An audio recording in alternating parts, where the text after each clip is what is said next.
ఆంధ్రప్రదేశ్ రాష్ట్ర వ్యాప్తంగా నేడు మేడే వేడుకలు ఘనంగా జరుగుతున్నాయి. శ్రమశక్తికి గౌరవంగా కార్మిక లోకానికి అండగా నిలిచేందుకు ఆంధ్రప్రదేశ్ ఉప ముఖ్యమంత్రి పవన్ కళ్యాణ్ గారు సిద్ధమయ్యారు.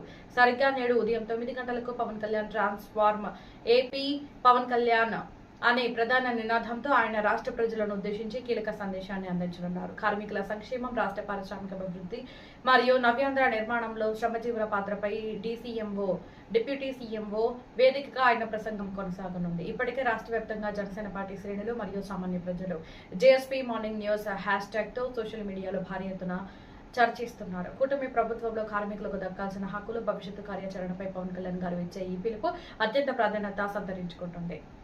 కాబట్టి మరో కొద్దిసేపట్లో అంటే నేడు ఉదయం సరిగ్గా 9 గంటలకు ఉప ముఖ్యమంత్రి పవన్ కళ్యాణ్ గారి ప్రసంగం కోసం అందరూ సిద్ధంగా ఉండండి. అమరావతి వార్త. నవ్యాంధ్ర రాజధాని అమరావతి సచివాలయంలో ముఖ్యమంత్రి నారా చంద్రబాబు నాయుడు గారి అధ్యక్షతన రాష్ట్ర మంత్రివర్గ సమావేశం అత్యంత కీలక ప్రాధాన్యతతో జరిగింది. ఈ భేటీకి రాష్ట్ర మంత్రులు, ప్రభుత్వ ప్రధాన కార్యదర్శి మరియు వివిధ శాఖల ఉన్నతాధికారులు పెద్ద సంఖ్యలో హాజరయ్యారు. ప్రధానంగా రాష్ట్ర అభివృద్ధిని పరుగులు పెట్టించడమే లక్ష్యంగా మేనిఫెస్టోలో ప్రకటించిన సూపర్ 6 హామీలు అమలు, అమరావతి రాజధాని నిర్మాణ పనుల పునరుద్ధరణ మరియు కొత్త పరిశ్రమల ద్వారా యువతకు ఉపాధి కల్పించే అంశాలపై ఈ సమావేశంలో సుదీర్ఘంగా చర్చించారు. రాష్ట్ర ఆర్థిక పరిస్థితిని చక్కదిద్దుకునే సంక్షేమ పథకాలను ప్రజలకు పారదర్శకంగా చేరవేయాలని మంత్రులకు మరియు అధికారులకు సీఎం దిశానిర్దేశం చేశారు.